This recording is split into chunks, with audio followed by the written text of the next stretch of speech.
El gran fraude ecuménico, desenmascarando a la ramera del Apocalipsis. Leemos en la palabra del Señor, 2 Corintios, capítulo 6, versículos del 14 al 17. No os unáis en yugo desigual con los incrédulos, porque ¿qué compañerismo tiene la justicia con la injusticia? ¿Y qué comunión la luz con las tinieblas? ¿Y qué concordia Cristo con Belial? ¿O qué parte el creyente con el incrédulo? ¿Y qué acuerdo hay entre el templo de Dios y los ídolos? Porque vosotros sois el templo del Dios vivo, del Dios viviente, como dijo el Señor: habitaré y andaré entre ellos y seré su Dios, y ellos serán mi pueblo. Por lo cual, salid de en medio de ellos y apartaos, dice el Señor, y no toquéis lo inmundo, y yo os recibiré. Gloria a Dios. Apocalipsis 17, los primeros versículos dice: vino entonces uno de los 7 ángeles que tenían las 7 copas y habló conmigo diciéndome: ven acá y te mostraré la sentencia contra la gran ramera, la que está sentada sobre muchas aguas, con la cual han fornicado los reyes de la tierra, y los moradores de la tierra se han embriagado con el vino de su fornicación. Hermanos, muchos ingenuamente piensan que a partir del Concilio Vaticano II, el último de los concilios de la Iglesia Católica, el catolicismo actual ya no es como el que siempre solía ser, o como el que fue, que ahora los protestantes ya no somos anatemas, es decir, malditos, sino que ahora somos hermanos separados, y que es posible la unidad entre lo católico y el cristianismo verdadero. Pero qué equivocados, tan tremendamente equivocados están esos que piensan así. La realidad es que ese Concilio Vaticano II reafirmó los cánones y decretos de los concilios anteriores que definieron el dogma romano. Eso lo podemos ver tal y como el mismo Vaticano II así lo define. Dice así: este Concilio Sagrado Vaticano II acepta lealmente la venerable fe de nuestros antecesores, y luego sigue diciendo, y propone de nuevo los decretos del Segundo Concilio de Nicea, del Concilio de Florencia, y escuchen bien, y del Concilio de Trento, Flannery Op. Cit., tomo 1, página 412. Así que realmente, a pesar del cacareado aggiornamento, nada ha cambiado. Roma es semper eadem. Son palabras latinas que significa siempre la misma.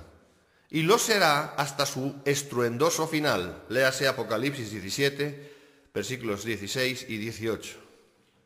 Sigamos avanzando en la exposición de este tema, que va a ser muy importante que entendamos acerca del gran fraude ecuménico. Punto 1. Los dos tipos de evangélicos ecuménicos. Pregunta: ¿deberíamos preocuparnos los verdaderos cristianos por el manido asunto del ecumenismo en el contexto evangélico católico? Respuesta: yo creo que sí. Yo creo que sí. Sin más preámbulos, debo decir que ese tipo de ecumenismo es absolutamente aborrecible ante los ojos de Dios. Es el gran fraude ecuménico. En cuanto a la parte evangélica, les diré que existen 2 tipos de creyentes involucrados en esta cuestión ecuménica.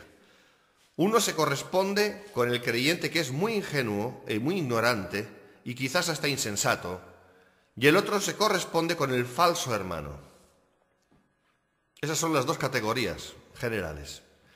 Ahora, dentro de esta categoría, la del falso hermano, existe una subcategoría, la del falso hermano que sabe muy bien lo que está haciendo y a quién realmente sirve. Insisto, y a quién realmente sirve. Sirve a ciertas instancias del Vaticano. De estos últimos incluso hay muchos llamados ministros. Sí, tal y como lo oyen. Medítenlo. ¿Les sería muy difícil a la institución del Vaticano el preparar concienzudamente a agentes suyos para que se hicieran pasar por ministros evangélicos, aún y por años, hasta que muchos creyentes confiaran en ellos sin llegar a percatarse de nada extraño? Para nada les sería difícil.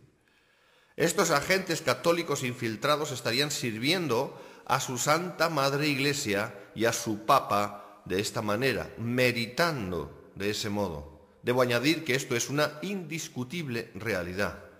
La infiltración en las iglesias evangélicas y en el seno eclesial en general es una realidad absoluta que por lo dantesca, por lo horrible, a muchos les cuesta aceptar y aún pensar en ello. Pero no hagamos como el avestruz que esconde la cabeza cuando ve venir el león. Afrontemos los hechos y hagamos lo que está en nuestra mano hacer conforme la Biblia nos enseña. Escuchen la afamada Kathryn Kuhlman, que nunca alentó a los católicos a salir de su iglesia, sino todo lo contrario. Y se la ve en foto tomada por las manos con gesto muy especial y exclusivo con el ya muerto Pablo VI. Tenemos a Benny Hinn, fiel discípulo de la Kuhlman, que estuvo hace poco en Roma rezando con el cura fraile Cantalamessa, con el cual también estuvo Marcos Witt. Y así muchos. ¿Qué está pasando? ¿Qué es esto? ¿Cómo es posible que estas personas supuestamente evangélicas estén confraternizando a nivel espiritual con gente de la Gran Ramera? ¿Cómo es posible? Es posible porque son todos de lo mismo, en cierta manera. Católicos carismáticos. Vamos a hablar de los católicos carismáticos. Hay que decir respecto al primer tipo de evangélicos mencionados arriba, sobre todo los de tipo neopentecostal carismático, que están muy engañados en cuanto a lo que realmente es un católico carismático. Han llegado a creer que en general un verdadero católico, y déjenme decir al respecto que hablo de un católico obediente y sujeto al dogma de su organización religiosa, porque hay muchos que se llaman católicos pero no son católicos. Así que un verdadero católico, en este caso carismático, y que habla en lenguas, y déjeme decirle acerca de las lenguas, muchos ingenuamente piensan que porque un católico hable en lenguas, esa es señal de que han nacido de nuevo. Las lenguas nada tienen que ver con este asunto, hasta los satanistas hablan en lenguas. Así que cuidado, que no tienen nada que ver aquí el asunto. Ahora, insisto, han llegado a creer en general que un verdadero católico, en este caso carismático, que habla en lenguas, es necesariamente un verdadero cristiano. Ahora la pregunta es, ¿se puede ser cristiano sin ser salvo? No hay manera. Lo que define a un verdadero cristiano no son las lenguas. Lo que define a un verdadero cristiano en primera instancia es que ha nacido de nuevo, es decir, que es salvo. Juan 3:3. Ahora, ¿puede un católico, como descrito arriba, fehacientemente creer que es salvo? Respuesta, no. A un católico confeso, sea carismático o no sea carismático, por dogma no le es permitido creer que es salvo bajo ningún concepto. Y este punto lo vamos a ampliar más adelante, seguramente en una segunda entrega. Pero fíjense que es muy, muy importante tener eso en cuenta. Hablaremos más de ello. Ahora vamos a hablar de la ramera, que es astuta y seductora.